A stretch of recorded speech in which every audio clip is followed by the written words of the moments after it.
Students, good afternoon. Circulatory पिछले video मैंने circulatory system पे छोड़ दिया था जो ना। सर्कुलेटरी सिस्टम को गौर से देखते हैं। फ्लोक का जो ये फ्लोक का हार्ट है,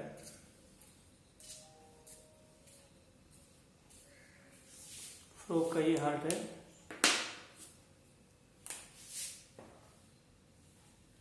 और ये इसका ट्रंकस आर्टरियस है। ये लेफ्ट आर्टरी है, ये राइट आर्टरी में, ये ट्रंकस आर्टरियस है।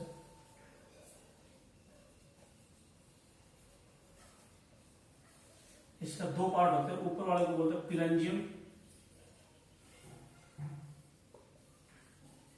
नीचे वाले को बोलते हैं सिनेंजियम।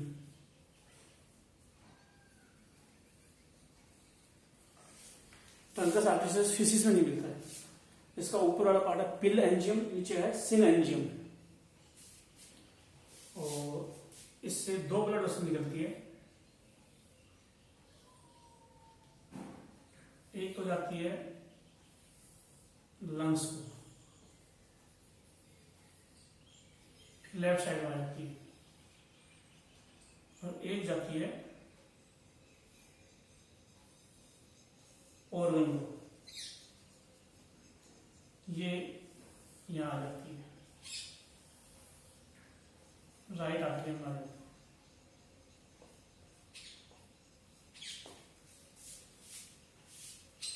इसका सर्कुलेटरी सिस्टम दिख रहा है आपको? लेफ्ट साइड का ब्लड जा रहा है, अच्छा ब्लड इसलिए ऑर्गन को जा रहा है, फिर हार्ट में आ रहा है। हार्ट का जो खराब ब्लड है वो लंग्स को जा रहा है, फिर वापस हार्ट का राइट साइड में खराब ब्लड जा रहा है लंग्स को ऑक्सीजन लेने के लिए, ऑक्सीजन लेके यहां आ गया। लेफ्ट साइड का अच्छा ब्लड था इसलिए ऑर्गन हो गया, फिर राइट साइड में आ गया। क्या कहा मैंने? हार्ट में जो लेफ्ट साइड में अच्छा ब्लड गया वो तो गया ऑर्गन को, ऑक्सीजन दे दी, खराब हो गया, हार्ट ले लिया। फिर ये खराब ब्लड था राइट साइड का, लंग से ऑक्सीजन लेने चला गया, ऑक्सीजन लेकर फिर लेफ्ट में आ गया। तो ये डबल सर्कुलेशन है। हम बोलते सुनो, एक यहां से लो, हार्ट से गया ऑर्गन्स, फिर आ गया हार्ट को, हार्ट से ऑर्गन फिर हार्ट, इसको बोलते हैं सिस्टमिक सर्कुलेशन।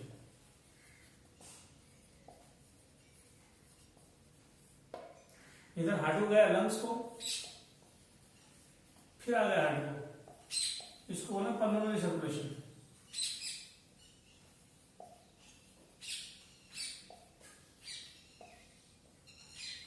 क्या काम है? हार्ट से गया ऑर्गन फिर हार्ट, ये सर्कुलेशन कौन सा है? सिस्टमिक। ऑर्गन को सिस्टम बोलते हैं, ऑर्गन सिस्टम। हार्ट से सिस्टम को जाए फिर हार्ट में आएगा, इसको बोलते हैं सिस्टमिक सर्कुलेशन। हार्ट से लंग्स हो जाए तो पल्मोनरी वर्ड आता है लंग्स के लिए, तो पल्मोनरी फिर हार्ट में आया पल्मोनरी सर्कुलेशन, और दोनों को बोलेंगे डबल सर्कुलेशन।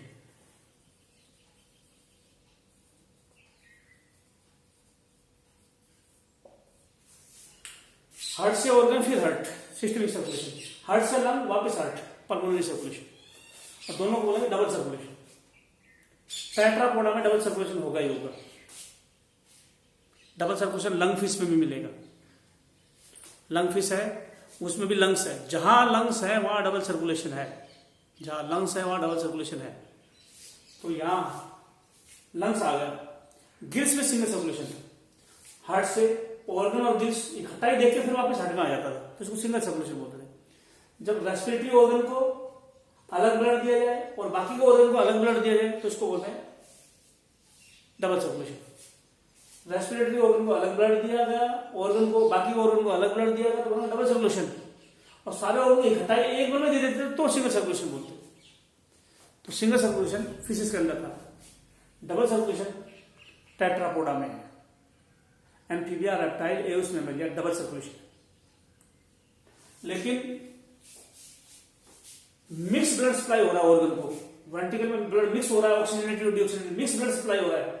ऐसे डबल सर्कुलेशन जिसमें मिक्स ब्लड सप्लाई हो, हम ऐसे डबल सर्कुलेशन को बोलते हैं इनकम्प्लीट डबल सर्कुलेशन।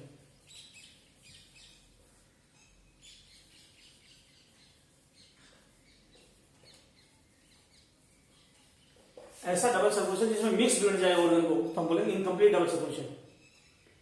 और बर्ड्स और मैमल्स में ऐसे होता है, लेफ्ट साइड का अच्छा ब्लड है ऐसे बर्ड्स मैमल्स में, लेफ्ट साइड का अच्छा ब्लड है ऑर्गन को, राइट साइड का खराब ब्लड है लंग्स को। बर्ड्स और मैमल्स में लेफ्ट साइड में ऑक्सीनेटेड है, राइट साइड में डीऑक्सीनेटेड ब्लड है। तो लेफ्ट साइड का ब्लड जाएगा ऑर्गन को और राइट साइड का जाएगा लंग्स को। तो डबल सर्कुलेशन बिल्कुल है, ऑक्सीनेटेड डीऑक्सीनेटेड बिल्कुल सेपरेट है, इसको कंप्लीट डबल सर्कुलेशन बोलते हैं। जहां पूरी 4 चैम्बर हार्ट है, जहां 4 चैम्बर हार्ट है बर्ड्स मैमल्स में, बर्ड्स और मैमल्स में 4 चैम्बर हार्ट है, तो डबल सर्कुलेशन कौन सा है? कंप्लीट। ऑक्सीनेटेड अलग है, डीऑक्सीनेटेड अलग, मिक्स ब्लड सप्लाई नहीं हो रहा, ऑक्सीनेटेड ब्लड सप्लाई हो रहा है ऑर्गन को, लंग्स को डीऑक्सीनेटेड ब्लड सप्लाई हो रहा है। तो इस सर्कुलेशन क्या बोलते हैं? Complete double circulation. जहां ब्लड मिक्सिंग होती है वहां इनकम्प्लीट डबल सर्कुलेशन। तो मिक्सिंग एम्फीबिया में भी होती है और रेप्टाइल में भी। मिक्सिंग जो है एम्फीबिया रेप्टाइल दोनों में होते हैं, दोनों में इनकम्प्लीट डबल सर्कुलेशन। बर्ड्स और मैमल्स में कंप्लीट डबल सर्कुलेशन। चलो, ऐसे हार्ट को क्या कहा था जिसमें डीऑक्सीनेटेड ब्लड हो फिश के अंदर? Venous heart. और ऑक्सीनेटेड और डीऑक्सीनेटेड सेपरेट हो जाए तो आर्टरीवेनस हार्ट।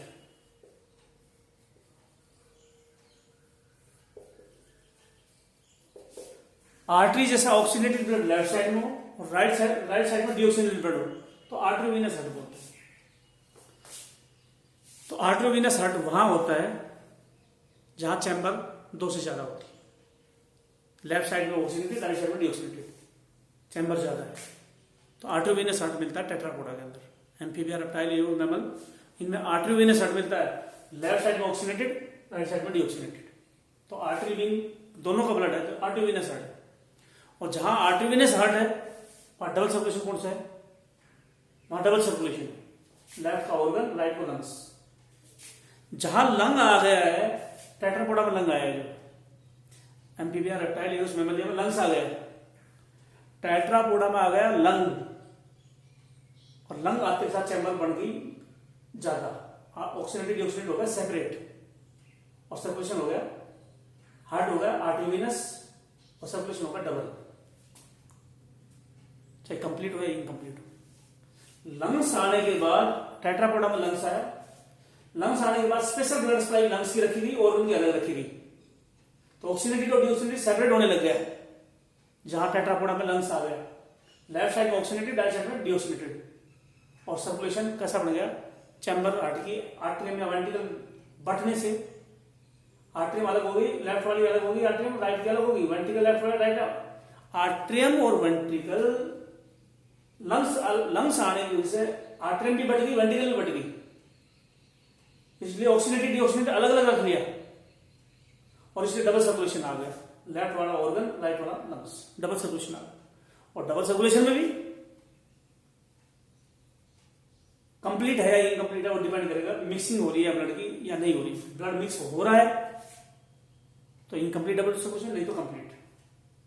तो एम्फीबिया और रेप्टाइल में भी लंग्स आया तो सेम डबल सर्कुलेशन है लेकिन इनकम्प्लीट है। बर्ड मैमल में कंप्लीट डबल सर्कुलेशन है, पूरा 4 चैम्बर पूरी की पूरी है, लेफ्ट साइड में ऑक्सीनेटेड, राइट में। बर्ड और मैमल में पूरी 4 चैम्बर है, ऑक्सीनेटेड और डीऑक्सीनेटेड पूरी तरह से सेपरेटेड है, तो इसको कंप्लीट डबल सर्कुलेशन बोलेंगे। ब्लड लेफ्ट का ऑर्गन, राइट को लंग्स, कंप्लीट डबल सर्कुलेशन। लेकिन एम्फीबिया रेप्टाइल में ब्लड की मिक्सिंग हो रही है तो डबल सर्कुलेशन तो है लेकिन इनकम्प्लीट डबल सर्कुलेशन है, मिक्स ब्लड सप्लाई हो रहा है। तो डबल सर्कुलेशन के 2 रूट है, एक रूट है हार्ट ऑर्गन हार्ट, इसको बोलेंगे systemic circulation, heart lung heart, इसको बोलेंगे पल्मोनरी सर्कुलेशन। तो इस तरह से 2 सर्कुलेशन नहीं होते सिंगल सर्कुलेशन के अंदर, पल्मोनरी सिस्टमिक। फिश के अंदर सारे ऑर्गन को, गिल्स को और ऑर्गन को एक बार में ब्लड दिया है और वापस आ गया। तो ये था एम्फीबिया का सर्कुलेटरी सिस्टम, फ्रॉग का mainly.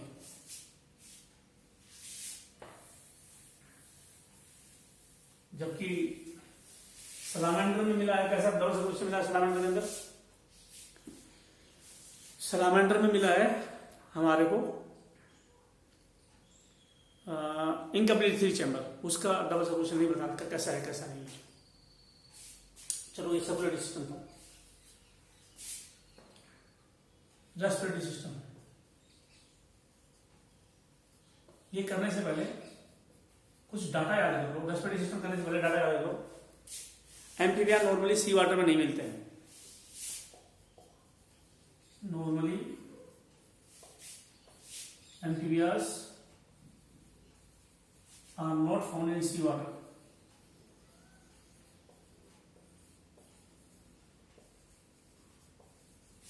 Normally amphibians sea water में नहीं मिलते, पेनिस नहीं होता है एम्फीबियंस के अंदर, क्योंकि पेनिस से गैमेट ट्रांसफर होते हैं, जबकि इनके अंदर तो पानी में गैमेट गिरते हैं। पेनिस के इक्विवेलेंट क्लास पर मिले थे कार्टिलेजिनस फिश में, जो ये मैमल का कैरेक्टरिस्टिक है, ये नहीं होंगे फ्रॉग के अंदर, क्योंकि गैमेट पानी में गिरेंगे तो गैमेट ट्रांसफर करने के लिए होता है, तो गैमेट ट्रांसफर करने के लिए होता है, तो इसकी जरूरत नहीं है, क्योंकि पानी में गैमेट गिरेंगे तो गैमेट ट्रांसफर ही करना ही नहीं है। जो इंटरनल फर्टिलाइजेशन जहां होता है वहां पे इस ऑर्गन की जरूरत पड़ती है स्पर्म ट्रांसफर करने में। जो क्लास्पर वगैरह होते थे कार्टिलेज फिश में, वो इसी की तरह से काम करते थे। ठीक है, इसके अलावा अगर हम बात करें वोकल सैक,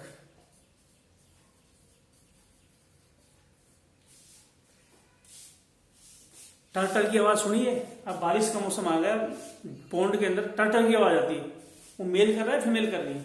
वो मेल कर रहा है, और उसको बोलते हैं मेटिंग कॉल। फ्रॉग के अंदर, पौंड के अंदर मेल टर्टल की आवाज करता है, जिसको मेटिंग कॉल बोलते हैं।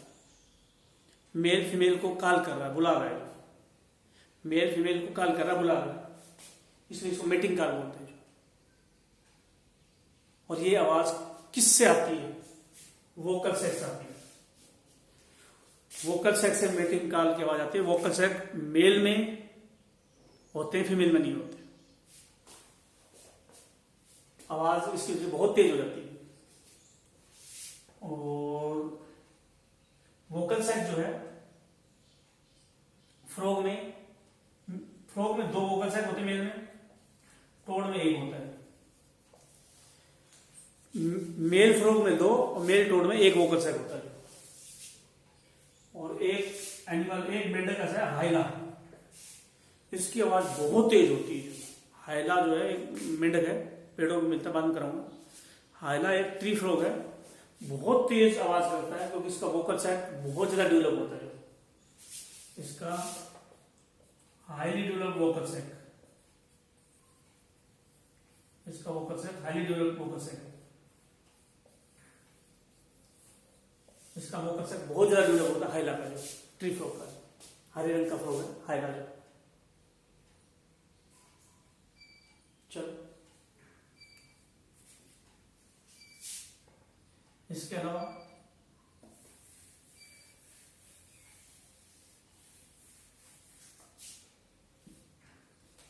एम्प्लेक्सस,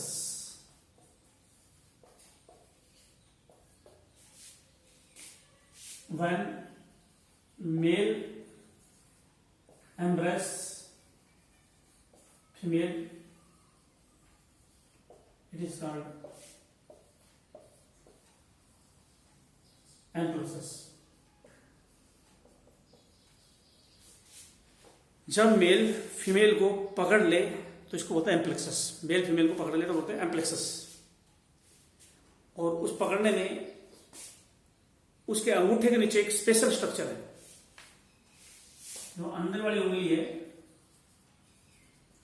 इनर डिजिट है, अंदर वाली उंगली है, उस पर स्पेशल स्ट्रक्चर है जिसका नाम है एम्प्लेक्सरी पैड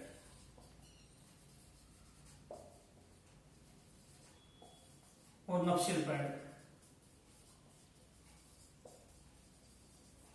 मेल फ्रॉग में इनर फिंगर पे, मेल फ्रॉग में इनर फिंगर पे स्पेशल स्ट्रक्चर है एम्प्लेक्सरी पैड या नप्शियल पैड, उससे मेल फीमेल को पकड़ता है और फिर गैमेट पानी में डाल देता है।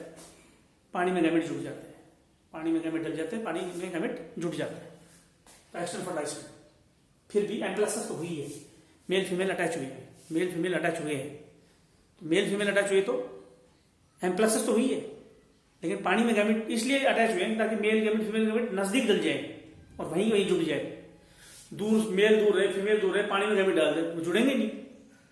Male gamete male female attach होंगे और एक साथ पानी में डालेंगे ताकि पानी के अंदर गैमेट जुड़ने के चांस ज्यादा हो।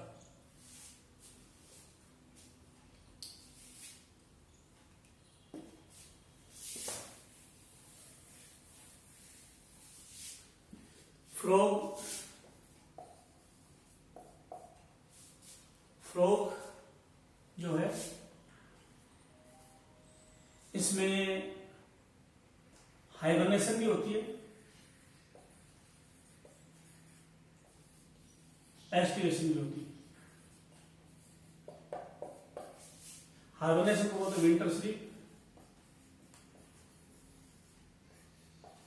एस्टिवेशन को बोलते हैं समर स्लीप।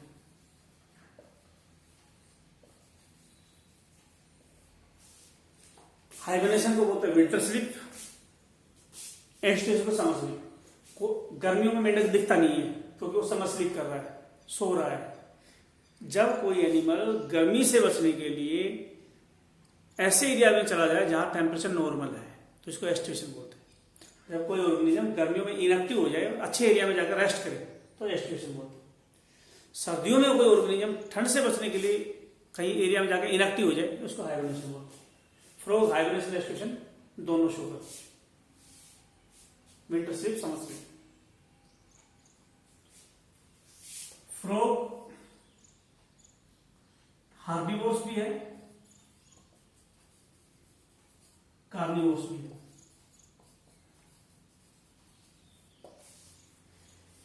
फ्रॉग का लार्वा हार्बीवोर्स होता है, अडल्ट कार्निवोर्स होता है, अडल्ट इंसेक्ट खाता है। कार्निवोर्स यानी इंसेक्टिवोर्स।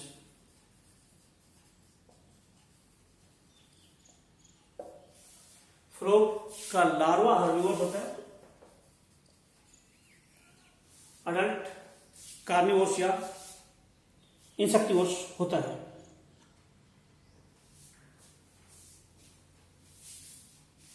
चलो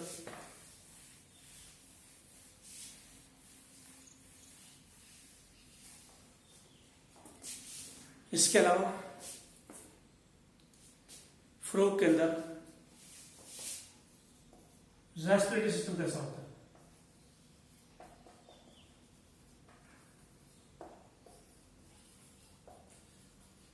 मैंने थोड़ा सा बेसिक बताया था, 4 टाइप के रेस्पिरेशन, इसको आगे लेते हैं। Pulmonary respiration, branchial respiration,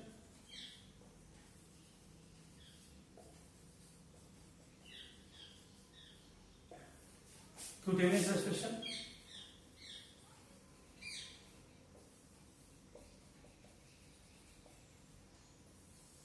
buccopharyngeal respiration.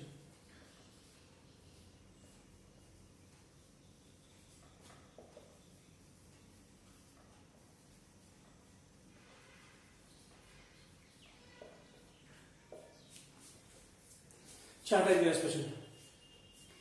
Cutaneous respiration मैंने बताया था स्किन से होता है। मेंढक चाहे हवा में हो या पानी में हो क्यूटेनियस रेस्पिरेशन शो कर सकता है। अच्छा चलो आगे देखते हैं। ब्रेंकियल रेस्पिरेशन गिल से है,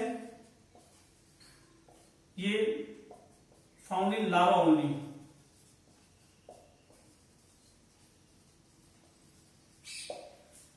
ब्रेंकियल रेस्पिरेशन गिल्स से होता है, लार्वा गिल्स से रेस्पिरेशन होता है, ब्रेंकियल होता है, लार्वा में होता है।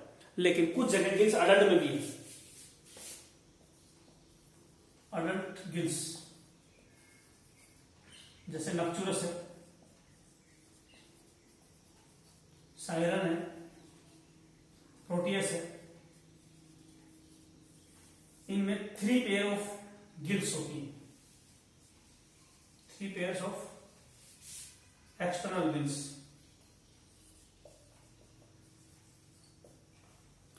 गिल्स बॉडी के अंदर भी होती है, बॉडी के बाहर भी होती है। एक्सटर्नल गिल्स होना एम्फीबिया का कैरेक्टरिस्टिक है। गिल्स बॉडी के बाहर है। 3 एम्फीबिया है, 3 एग्जांपल मैं ले रहा हूं फिलहाल, और भी होंगे जिनमें गिल्स बॉडी के बाहर है और 3 पेयर है। नक्चुरस अमेरिका का एनिमल है, सायरन और प्रोटियस, ये गुफाओं में मिलता है प्रोटियस। इनके बारे में डिटेल बाद में नहीं होगा। नक्चुलस, साइरन और प्रोटिस, इनमें 3 पेयर एक्सटर्नल गिल्स होती है, 3 पेयर गिल्स होती है जो बाहर की तरफ होती है।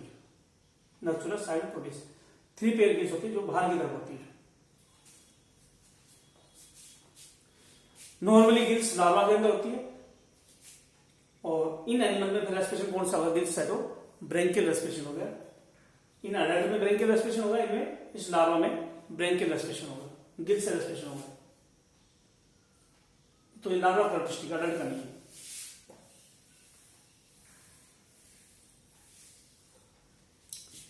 पल्मोनरी रेस्पिरेशन 2 टाइप का होता है। Positive breathing, positive pressure breathing और नेगेटिव प्रेशर।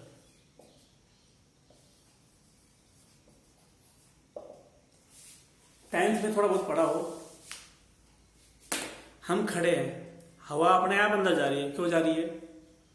तुम बोलो जी डायाफ्राम ने लंग्स को नीचे खींच दिया है। डायाफ्राम ने लंग्स को नीचे खींच दिया तो लंग्स का वॉल्यूम बढ़ गया, और वॉल्यूम बढ़ गया तो प्रेशर घट गया। कौन सा ला है? बॉयल से चार्ल्स ला है। जब वॉल्यूम बढ़ा तो प्रेशर घटा, हवा बाहर से अंदर अपना आप चली गई। तो नेगेटिव प्रेशर की वजह से हवा जा रही है ना। तुम बैठे हुए कभी सोचा होगा? बैठे हुए आराम से, पेट बाहर हो रहा है, अंदर हो रहा है, बाहर हो रहा है, अंदर हो रहा है, ये सब कुछ क्यों हो रहा है? डायफ्राम जब यूं दबा देता है पेट को तो बाहर हो जाता है और अंदर हो जाता है। डायफ्राम पेट को दबाएगा और उनको दबाएगा तो पेट बाहर आ जाएगा, फिर अंदर हो जाएगा। डायफ्राम लंग्स को जब खींचेगा तो वॉल्यूम बढ़ेगा, प्रेशर घटेगा, हवा अंदर आएगी। फिर डायफ्राम नॉर्मल हो जाएगा तो हवा बाहर आ जाएगी। तो हमारे अंदर हवा क्यों जाती है? क्योंकि वॉल्यूम बढ़ने से, प्रेशर घटने से नेगेटिव प्रेशर बढ़ता है, उससे हवा जाती है। ये ब्रीथिंग फ्रॉग में नहीं होती, क्योंकि फ्रॉग में डायफ्राम होता ही नहीं है, ये नहीं होती। नेगेटिव प्रेशर ब्रीथिंग फ्रॉग में नहीं होती। फ्रॉग में पॉजिटिव प्रेशर ब्रीथिंग होती है। पता है कैसे? मेंढक हवा को मुंह में भर लेगा, हवा को पूरी को मुंह में भर के और फिर दबा के लंग्स में हवा देगा। जो तो पॉजिटिव प्रेशर बनेगा मुंह के अंदर, फिर हवा को लंग्स में भेजेगा। लंग्स कुछ नहीं कर रहा, लंग्स में हवा भरी जा रही है, तो पॉजिटिव प्रेशर ब्रीथिंग है। इसमें क्या हो रहा है?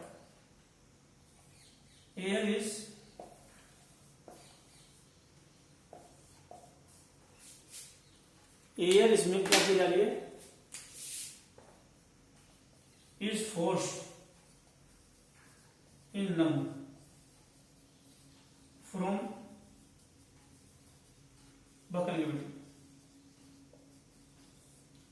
हवा को लंग्स में फोर्स से भेजा जा रहा है, लंग्स नहीं खींच रहा, लंग्स के अंदर फोर्स से हवा दी जा रही है। तो पॉजिटिव प्रेशर ब्रीथिंग।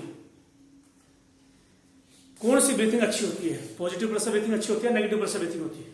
कौन सी ब्रीथिंग ज्यादा अच्छी होती है? कौन सी ब्रीथिंग अच्छी होती है, पॉजिटिव प्रेशर या नेगेटिव प्रेशर?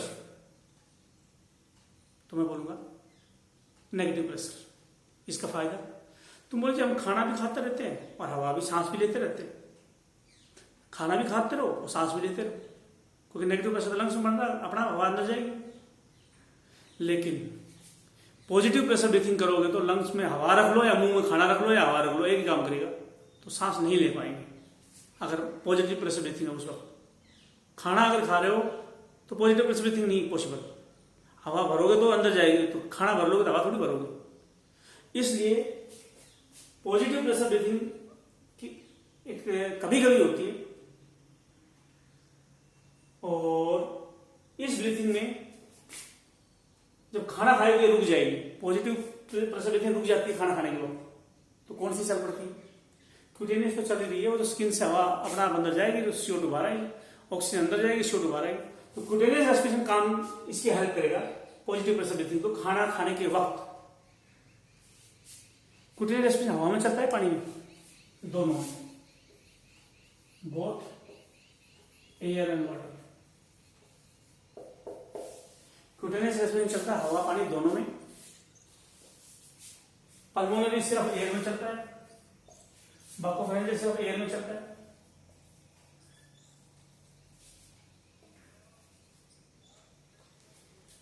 स्किन से सांस मेंढक ले सकता है, चाहे वो पानी में हो या लैंड पे हो। क्यूटेनियस रेस्पिरेशन चल पड़ेगा। क्यूटेनियस रेस्पिरेशन कहां चलेगा? चाहे एनिमल एयर में हो या वाटर में हो, क्यूटेनियस रेस्पिरेशन चलेगा, हवा में हो या पानी में हो। पल्मोनरी रेस्पिरेशन तभी चलेगा जब हवा में एनिमल होगा, पानी में नहीं। बकोफेरेंजियल तब चलेगा जब हवा में होगा, पानी में नहीं। ब्रेंकियल कहाँ चलेगा? पल्मोनरी के उल्टा, वो पानी में चलेगा, वो लैंड में नहीं चलेगा।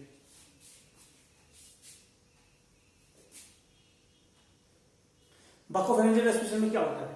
पल्मोनरी और बकोफेरेंजियल डिफरेंस क्या होगा? बकोफेरेंजियल रेस्पिरेशन में हवा को बस मुंह में भर लेगा, बस लंग्स में फोर्स नहीं करेगा, यहीं गैस का एक्सचेंज हो जाएगा।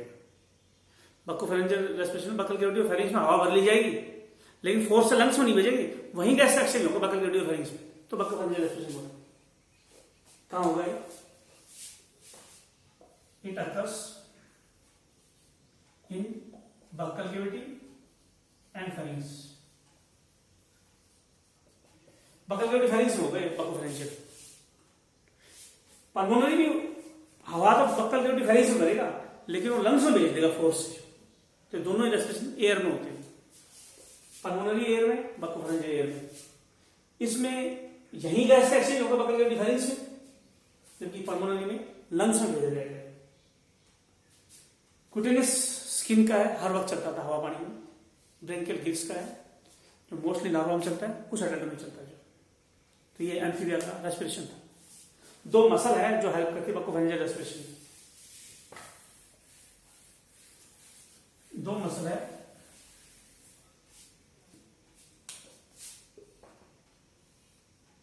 दो मसल्स जो बकोफेरेंजियल रेस्पिरेशन में काम आती है। पेट्रोहाइल मसल, स्टर्नोहाइल मसल।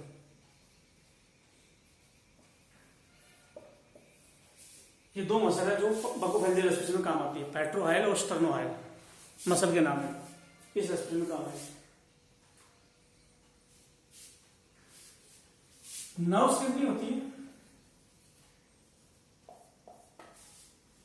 कितनी पेयर नर्व्स फ्रॉग के अंदर होती है, रेस्पिरेशन में काम आती है?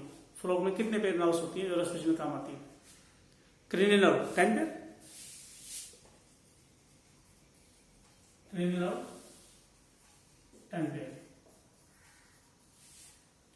क्योंकि 12 pair nerves reptile bird mammal से स्टार्ट होंगी। 12 पेयर क्रेनियल नर्व चलेंगी रेप्टाइल बर्ड मैमल से, उससे पहले 10 पेयर होती है, चाहे दोनों फिश हो, चाहे ये हो एम्फीबिया हो।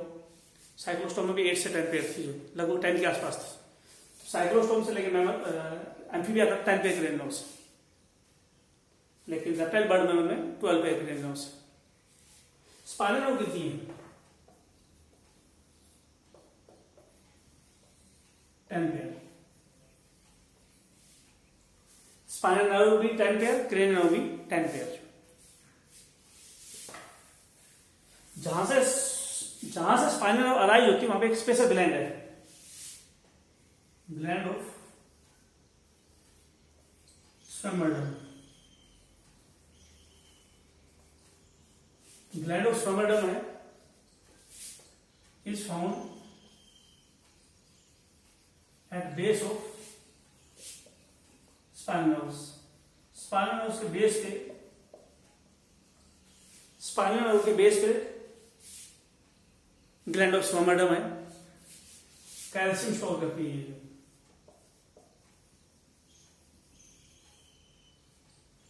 ग्लैंड ऑफ स्वेमर्डम कैल्शियम स्टोर करती है और इसका ज्यादा कोई फंक्शन नहीं बता रहता। स्पाइनल नर्व जहां से अराइज होती है वहां पे है, कैल्शियम क्या करेगा क्या नहीं करेगा कुछ पता नहीं रहता। जो ग्लैंड ऑफ स्वेमर्डम स्पाइनल नर्व पे है, कैल्शियम स्टोर करती है, 10 पेयर है। क्रेनियल नर्व 10 पेयर कौन सी है? मैंने फिश में सारी लिस्ट बना दी। कोई भी एनिमल हो, फिश, कार्टिलेज फिश हो, बोनी फिश हो, एम्फीबिया, रेप्टाइलिया, एव्स, मैमलिया, सब के अंदर 10 पेयर क्रेनियल नर्व्स यही है।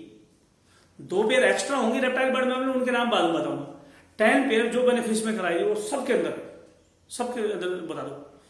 Cartilage fish, bony fish, Amphibia, Reptilia, Aves, Mammalia, सब में है वो 10 पेयर क्रेनियल नर्व्स जिसके नाम मैंने लिखवाए थे। तो यूं मान लेना जो वो फिश के नहीं कराए, अपने नर्व्स के नाम याद है तुम्हारे को। वो 10 पेयर क्रेनियल नर्व्स किसी भी एनिमल का, डॉग, कैट, मंकी, फिश, मेंढक, किसी की भी नर्व्स पूछ ली जाए 10 पेयर तो वो मैंने करवा दी। 10 पेयर कौन कौन सी होती है फिक्स। 2 पेयर एक्स्ट्रा होती है रेप्टाइल बर्ड मैमल में, वो बाद में कराऊंगा। अच्छा,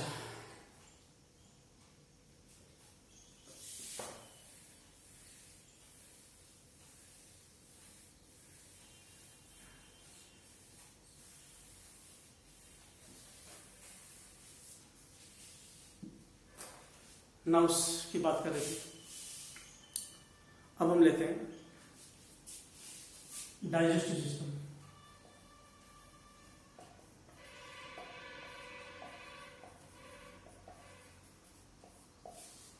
डाइजेस्टिव सिस्टम फ्रॉग का,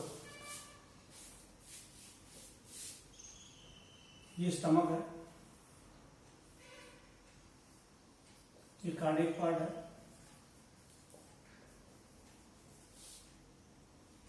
ये पाइलोरी पार्ट है।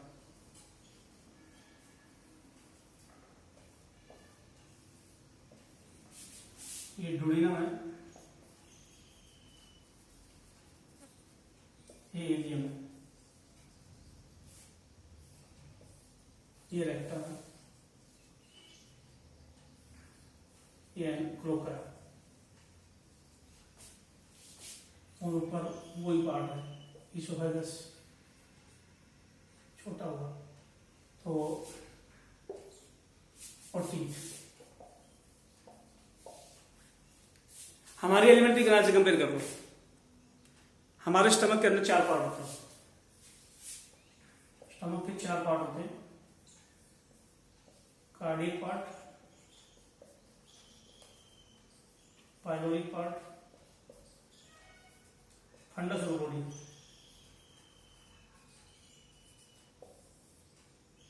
Funds and body.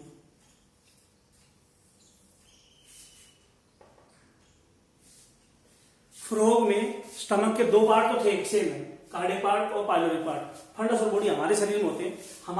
हमारे शरीर में 4 पार्ट होते हैं स्टमक के, cardiac part, pyloric part, fundus और बॉडी।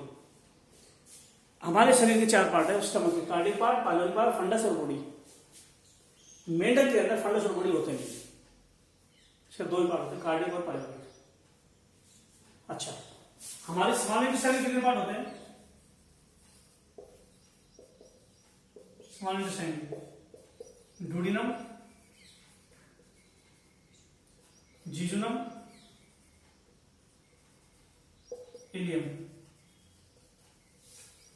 हमारे स्मॉल इंटेस्टाइन के 3 पार्ट होते हैं, डुओडेनम, जिजुनम, इलियम। 10th में पढ़ा हुआ है। मेंढक में डुओडेनम मिलता है और इलियम मिलता है, जिजुनम नहीं मिलता, बीच वाला नहीं मिलता। यहां फंडस बॉडी बीच के पार्ट नहीं मिले स्टमक में, यहां जिजुनम बीच में नहीं मिला। और लार्ज इंटेस्टाइन के 3 पार्ट होते हैं, सिकम, कोलोन, रेक्टम। सिर्फ रेक्टम रहता है, लार्ज इंटेस्टाइन में सिकम और कोलोन नहीं है फ्रॉग में जो। तो इस तरह से इसकी एलिमेंट्री का नाम होती है। क्या नहीं है इसमें? सिकम और कोलोन नहीं है।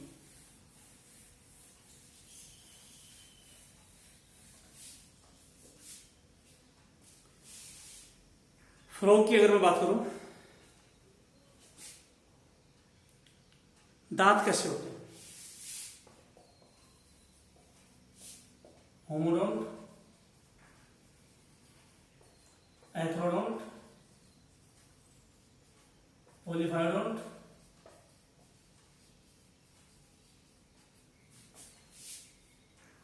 और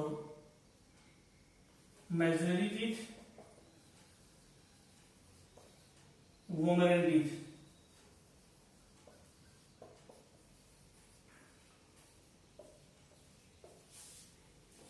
फ्रॉग के दांत, सारे दांत एक जैसे होते हैं। हेटेरोडोंट टीथ मैमल के अलावा कहीं नहीं होते।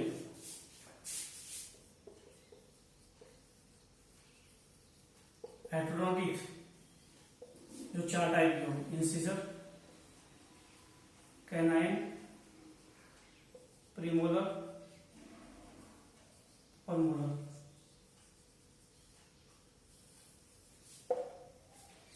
दांत अगर 4 टाइप के मोर्फोलॉजी में, इंसिजर ये, कैनाइन ये, प्रीमोलर, मोलर, दांत अलग अलग शेप में हो तो इसको नाम देते हैं इंसिजर, कैनाइन, प्रीमोलर, मोलर। दांत अलग अलग शेप के हो तो इनको ये नाम देते हैं।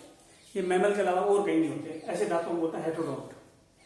एक से ज्यादा शेप में दांत मिले तो बोलते हैं हेटेरोडोंटिक। एक से ज्यादा शेप में दांत मिले तो बोलते हैं हेटेरोडोंटिक।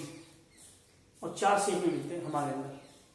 मैमल के अलावा दुनिया में अगर कहीं दांत होगा तो हेटेरोडोंट नहीं होगा, होमोडोंट होगा। सारे दांत एक जैसे होंगे। दूसरा, मेंढक में नीचे वाले जबड़े में दांत नहीं होते। नो टीथ इन लोअर जा। मेंढक में नीचे वाले जबड़े में दांत नहीं होते, सिर्फ ऊपर वाले में होते। तो ऊपर तो मैक्सिली है, ये बोन तो मैक्सिली है, उसमें दांत है। यहां पे देखो, यहां वोमर बोन होती है, तो टीथ ऑन वोमर बोन।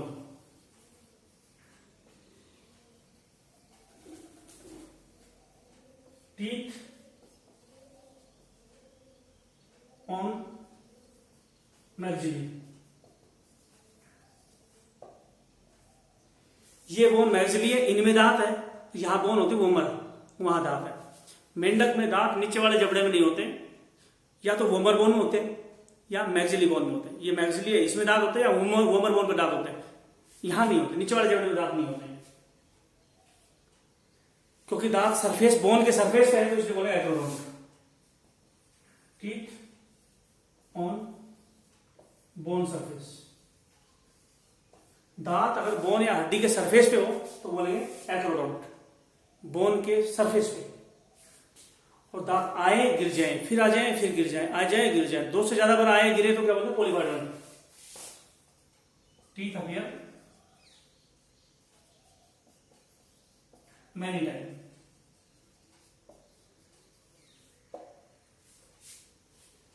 सारे दांत एक जैसे हो तो होमोडोंट। मैमल के अलावा पूरी दुनिया में बगैर किसी भी एनिमल के दांत के बारे में आए तो बोलो होमोडोंट। मैमल के अलावा हर जगह होमोडोंट। मैमल के अलावा हर जगह एकोडोंटीथ होते हैं।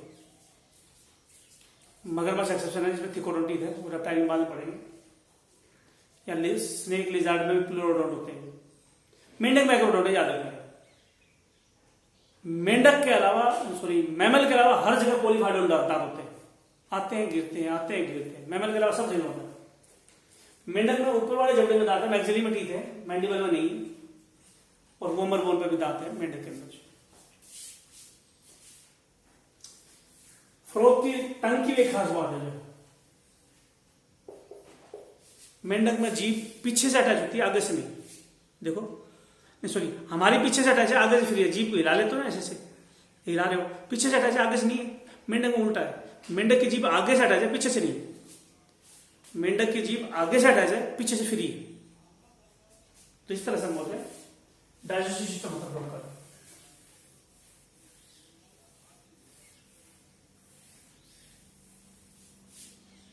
अब मैं टॉपिक लूंगा पोर्टल सिस्टम के बारे में। फ्रॉग में hepatic portal system, renal portal system, hypophyseal portal system.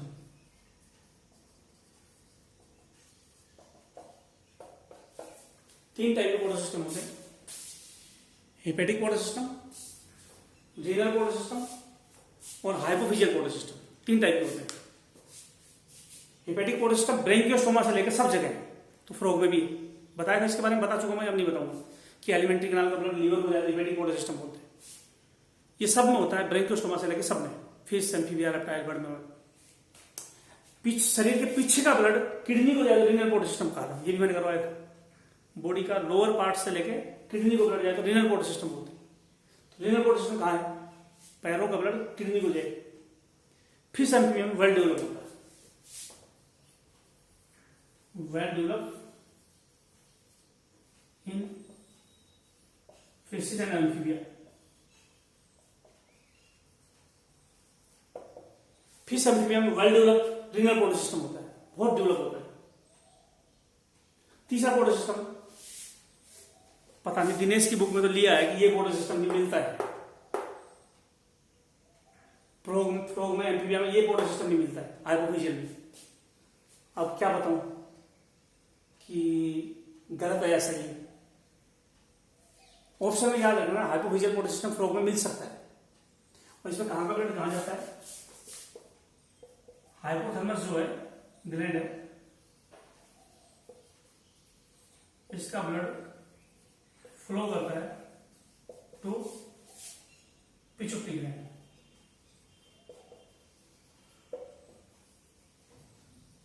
Hypothalamus का ब्लड पिट्यूटरी को जाए तो बोलते हैं हाइपोफिजियल पोर्टल सिस्टम। ये भी एम्फीबिया के अंदर कुछ जगह लिखा है कि ये पोर्टल सिस्टम मिलता है। अब मिलता है नहीं मिलता वो अलग बात है, लिखा है कुछ जगह जो। तो अब मैं एम्फीबिया का क्लासिफिकेशन कराऊंगा। पहले कराऊंगा एम्फीबिया का क्लासिफिकेशन, फिर मैं एक एक करके एम्फीबिया के एग्जाम्पल लूंगा। जो मैं यही रोक रहा हूँ इस वीडियो को।